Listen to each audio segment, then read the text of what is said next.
Stacey Blakeslee, the Sales and Marketing Director for the residents of Pearl Street. And today I've brought with me the Reflections Director, Yolanda Douglass. And we're here today to talk about some more areas of our memory area. We have a beautiful neighborhood at the residents of Pearl Street, which has 20 apartments, and it's called our Reflections neighborhood. And Yolanda is in charge of that, and she schedules all the programming and all the things that we do there. So I thought I'd bring her today so we could discuss some of the activities that we do, but also some of her expertise in the area, because she has been in the field for over 17 years in doing this. So I thought there was no better person to bring but Yolanda. So maybe you could talk to us a little bit today about what you do in Reflections and how that helps our residents. Well, thank you, Stacey. So as you said, I develop our programs, and it really all starts even before we get to the program with the people who are running the neighborhood and running the program. So I would say that it really all begins with our staff. And we're so lucky at the residents at Pearl Street. We really have a tremendous team of caregivers and engagement assistants who help to make it all happen. Our training gives them a total of 9 hours of dementia training alone, just in the first 2 days of their working before they ever even step foot on the floor. They have to go through 9 hours of dementia training, so it's really something. And 7 hours is all in one day with me that they have dementia training. Part of that is this wonderful program they go through that we call a walk in their shoes, where we simulate life in 5 minutes for someone with dementia. So we give our staff glasses to wear that simulate vision impairment. We put on headphones in their ear that have background noise chattering away, because a lot of people with dementia describe themselves as having this sound in their head that never goes away. We give them gloves on their fingers that have little nubs on it that make them feel weird, and then I'll tape a few together to simulate arthritis and things like that. And we'll put something in their shoes to give them the same kind of feeling of having arthritis in their foot. And then once they're all dressed up like that, like a person with dementia, then we quickly give them a few tasks to do and let them go. And they always come out of this experiment, which really only lasts them about 5 or 10 minutes, and they always come out with a new insight. We've even had some staff who are crying as they come out, saying they never realized what the person with dementia is going through. So it all starts with the training of our staff, and then trickles down. Can you elaborate a little bit more on the CDP training? Because I think that really is so huge, and it's so different from the typical training.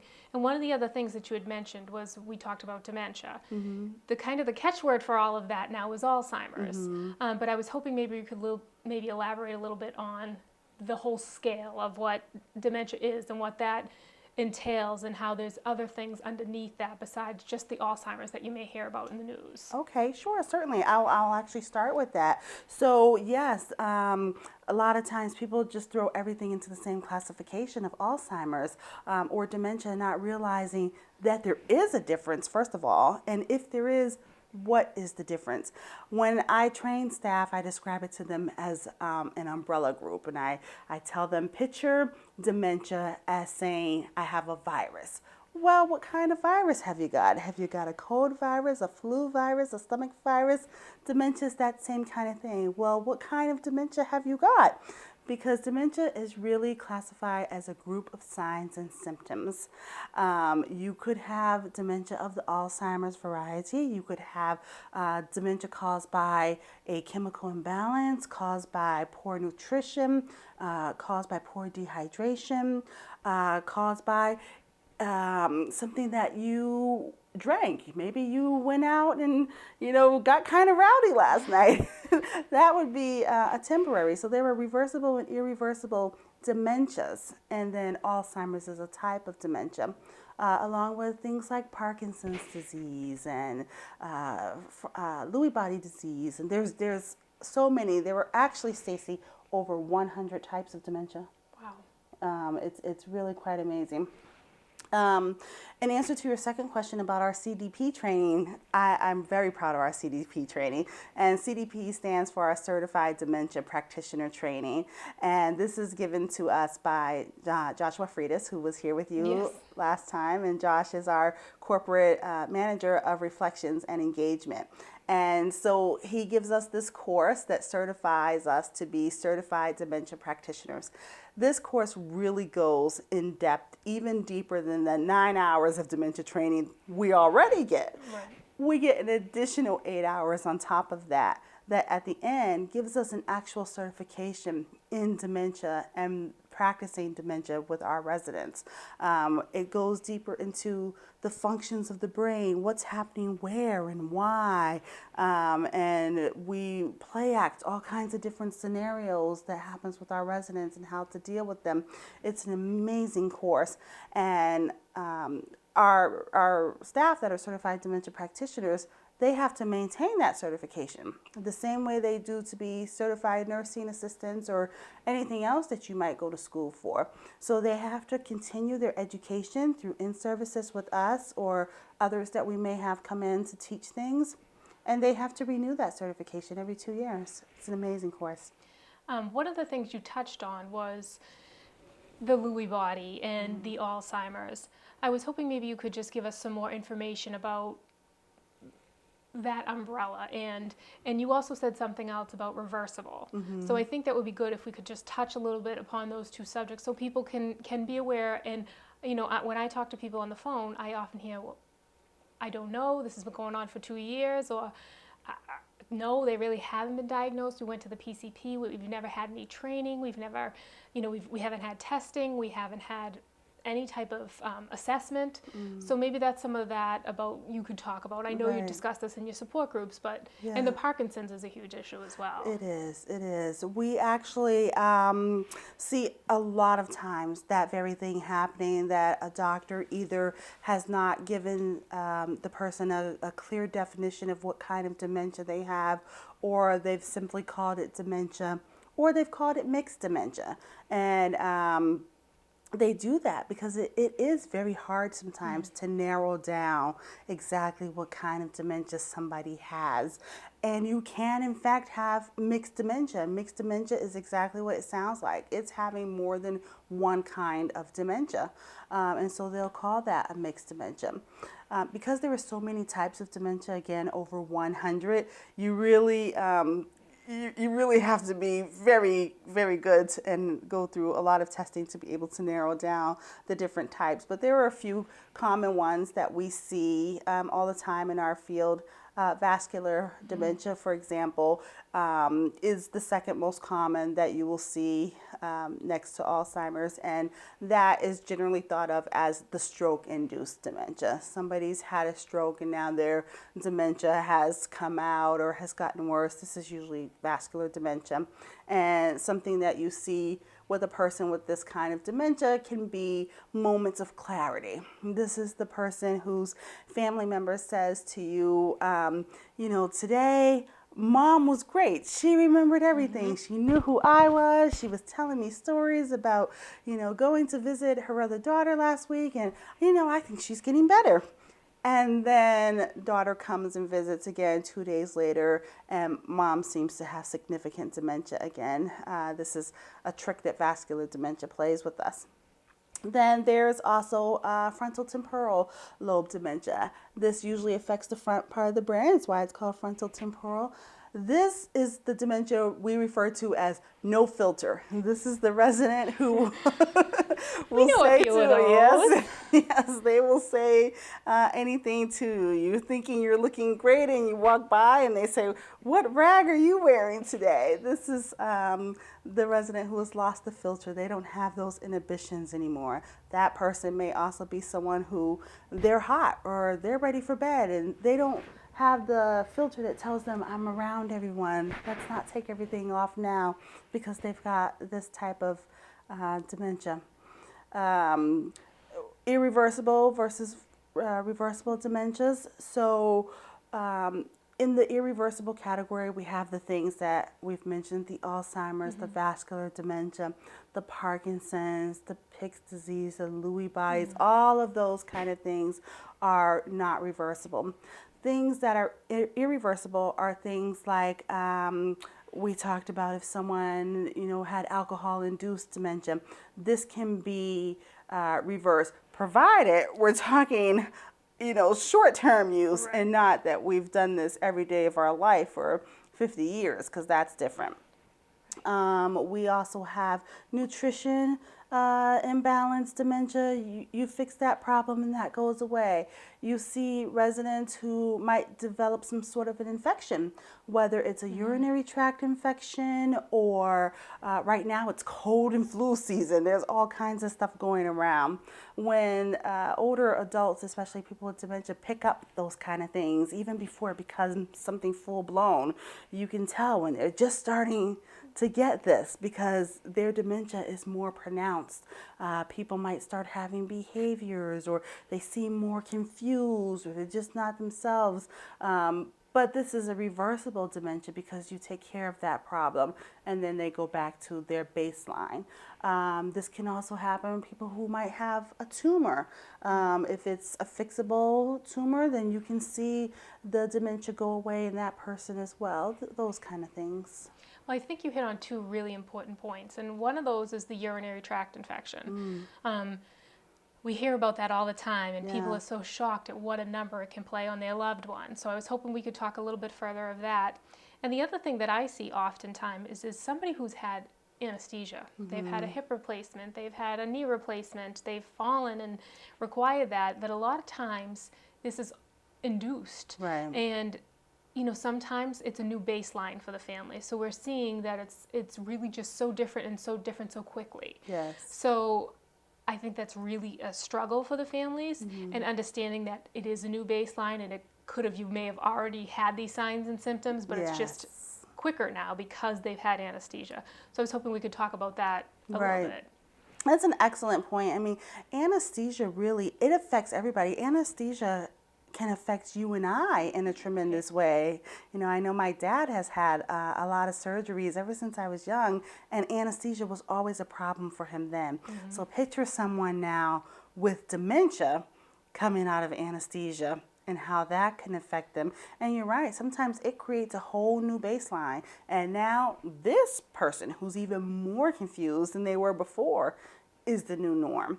That's why a lot of times doctors will really weigh nowadays with someone with dementia, is it worth doing this particular procedure or not? What is the quality of life going to be for that person if we do this and if we don't? And you'll find that they're starting more and more lately to only do the things that are really vital to that person, because the anesthesia can have such a drastic effect on people.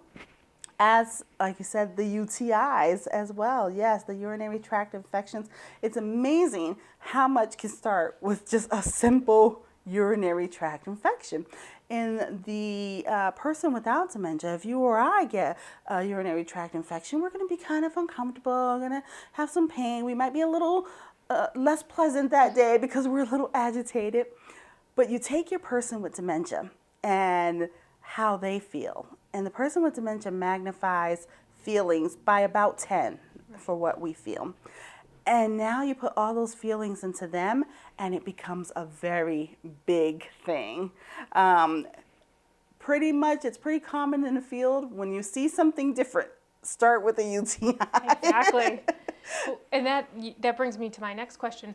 So when you do see in running our reflections program, and you do see behavioral changes in our residents, what are some of the steps that you take, and what would you do to be in contact with the family and monitor some of these behavioral changes? Well, one of the first things, Stacey, that we try to teach the staff is, what is a behavior? First of all, a behavior is a need that is not being met. And because our residents with dementia are not able to just come out and express themselves the way that you and I can, the staff really have to learn how to be detectives. So between the CNAs and the nurses and myself and the engagement assistants, we're all detecting, trying to figure out what's going on with that person. And we always start with a few basic things. Are they hungry? Are they alone? Are they lonely? Are they tired? Are they thirsty? Do they need the bathroom? And are they in pain? You start with those, and once you get past that, then you can say, maybe something more is going on here, because more often than not, it's one of those that we hit on first. They may be overstimulated by the environment. A lot is going on, and this is someone who really just doesn't do well with the big crowd. It could be the opposite. Not enough is going on, and this is someone who's bored. So we look into all those things first and play detective before we move any further. And we're always working with our families, letting them know what we see that, sometimes it's the family that, that causes that feeling. And so sometimes we might have to say, so we're noticing this is what's happening with mom, and it seems to be right after you visit at lunchtime, and maybe we'll play around with that and let's see what happens if you come visit mom at breakfast. Let's see what happens if you come visit mom at dinner. Maybe that resident is engaged at lunch, doesn't want that visit right then. Right. So we really are detecting and investigating all the time what is causing these changes in behaviors. And I think one of the things that you mentioned is engagement, and then knowing when somebody's overstimulated. Yeah. So if you could elaborate further on how we engage people, but also how we recognize those signs and symptoms of overstimulation. Okay. So yes, we do activities, our engagement program, all day long. We start right after breakfast at 9:15, and we go until about 6 or 7 at night, depending on the residents. Some of them like to go to bed early, some stay late, but we offer anywhere from 1 to 2 choices all day long at a time in each of those time slots. They begin every day with a morning gathering where they welcome everybody and talk about what's happening that day. Then they do their exercise or their Tai Chi, and then they have their cognitive activities and physical things to keep everything moving, use it or lose it. That's right. And they have lunch, and they go on outings, and we bring people in, or they'll have entertainment. So we really work hard to keep the person with dementia engaged.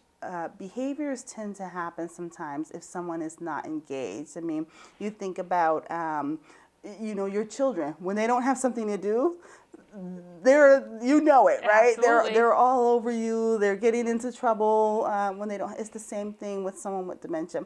When they don't have something to do, they're going to have a behavior, a need that's not met. So we have a lot of engagement to meet that kind of need. And I think one of the things is sometimes what I see is in the families, they have difficulty in knowing what is that engagement and how that engagement can be different with us than it would be with them at home. Yeah. I think a lot of people call, say, oh, do you play bingo? They always imagine Oh, this yes. is all you do. Yes. So maybe you could talk just a little bit further about some of the different engagement activities that we do provide so that Right. it's not just your average bingo. Yes, it is. This is not your grandmother's bingo anymore. That's right. We actually very rarely do bingo. We only have bingo about once or twice a week out of all of our activities, and there must be well over 100 different things that we do. One thing that people don't realize about someone with dementia is they love to learn. We actually have a program called Novel Learning, which is learning something new every day. And so we're constantly bringing that in. Right now, the residents in our reflections program, they're learning to use their new iPad, and we're using it for everything under the sun. They have foreign language classes where we choose a language of the day. 2 weeks ago, we had sign language classes, and they learned sign language to say their names. And, we have a wide variety of activities like that. We have a science club called Senior Scientists, and they learn about science. So we do a pretty wide range of things, and not grandma's bingo anymore. That's good. And I noticed one of the things that you do a lot of is you do a lot of community service projects. We do. So I know you've done writing letters to the troops in Afghanistan, and I know you've done for the North Shore Animal Shelter. You've knitted for them, and the residents love that. They love do. being involved. People with dementia, they still want to give back. It's actually very big for them because what they're feeling is that they've lost everything. They've lost their homes, they've lost their jobs, they've lost friends, they've lost their sense of self. And that's probably the biggest of all, is that feeling that they've lost their sense of self and they don't have purpose anymore. So when you're able to give them that purpose back, it's a beautiful thing, and they're always willing to do a community service project for you. They really enjoyed that one that we did, for example, for the animal shelter. We used socks and filled them with catnip, and they loved that. They sold those. Yep. We actually did a community service project for the Alzheimer's Association with our memory impaired residents. That's wonderful. They loved that one. We made body scrubs and things and sold them. They had a craft fair. They love to give back to people. They're a very engaged They do. group anyway. Yeah, yeah. And I think one of the common buzzwords that you hear is sundowning. Mm-hmm. And I think that, people need to understand more about what sundowning is. So maybe Right. you could elaborate a little bit on what that phenomenon is. Sure. Sundowning, again, is described as a behavior. It's a need that's not being met. Typically, they call it sundowning because you typically see it in the later hours of the day, getting close to 4 o'clock on. It's when you start seeing behavior changes in your residents. Maybe some people start getting restless, and that's when they can't keep still anymore, and now they're wandering up and down, and maybe they're checking doors, or someone starts to get a little agitated, and the pleasant demeanor they had all day now has led to crankiness, and you can't seem to do anything right for that person. This kind of behavior change that happens at that time of the day is called sundowning. And no one's really 100% sure why this happens, but there are many theories out there. One that I like is think about what happens at that time of the day. This time of the day is the time when you were maybe coming home from work, or your spouse was coming home from work. It was time to cook dinner. It was time to get the kids. It was time to do something particular. And so that feeling hasn't left the residents. In fact, it's come back, because this is a feeling that was when they were in their 20s and 30s and 40s, which is where they're living right now. That past is their present. So why wouldn't that feeling that they need to do something right now be with them? I always think if it's possible in a community like ours, that this is the best time of the day to go on your trips. If your residents are already ingrained thinking that they need to do something at that time, they need to go somewhere, let's go. And you take that ride or that outing then and come back and see how that helps with your sundowning, folks. And I think you mentioned the novel learning and our mindfulness program, and we're really big on our exercise. Mm-hmm. So, and people think of exercise, like, what do you do for exercise? Yeah. And you're just sitting there and doing chair aerobics. And yeah, there may be some of that, but we're really into the Tai Chi and the mindfulness exercises and the breathe and flow. Yeah. So talking a little bit about how and the different things that we can do, and how we have a walking club and we go to the lake and these things, if we could just elaborate more on that stuff. Sure. Yeah. Just yesterday, the Reflections neighborhood went walking at the mall. So this is great. We have a lot of people who used to shop, who want to get out, get their exercise at the same time, and have a little fun doing some window shopping at the same time. So they went walking around the mall. Definitely, there were some things like chair aerobics, but we really, again, try to think of what we can do beyond that to keep people moving. We have our Tai Chi program that we offer Tai Chi to our residents twice a week, and they have done so well adapting to Tai Chi. They really have. I mean, this again just goes back to the point that people with dementia still want to learn. They picked up that Tai Chi so easily. They love it. They wait for it. They ask for it. They really love it. There are other ways to get exercise into people without necessarily flagging them down. Hey, we're going to exercise, because everyone, does kind of, exercise.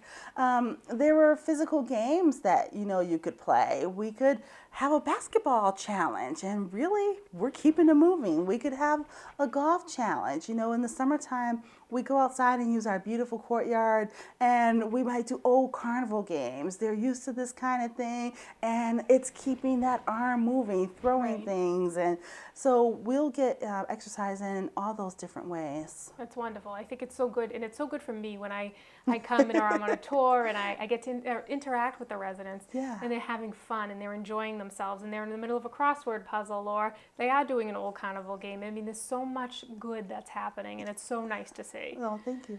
One of the other things I wanted to talk about is we do have a collaboration with Brigham and Women's and Harvard Medical School. So I thought maybe you could talk just about how we base our engagement activities on that, and what some of those 4 pillars are, as well as what Brigham and Women's and Harvard is saying this is a good way to have a good constructive program? Sure, absolutely. So through our collaboration with them, they help us to build our program. We structure everything that we do based on our research and our feedback with Brigham and Women's and Harvard Medical School.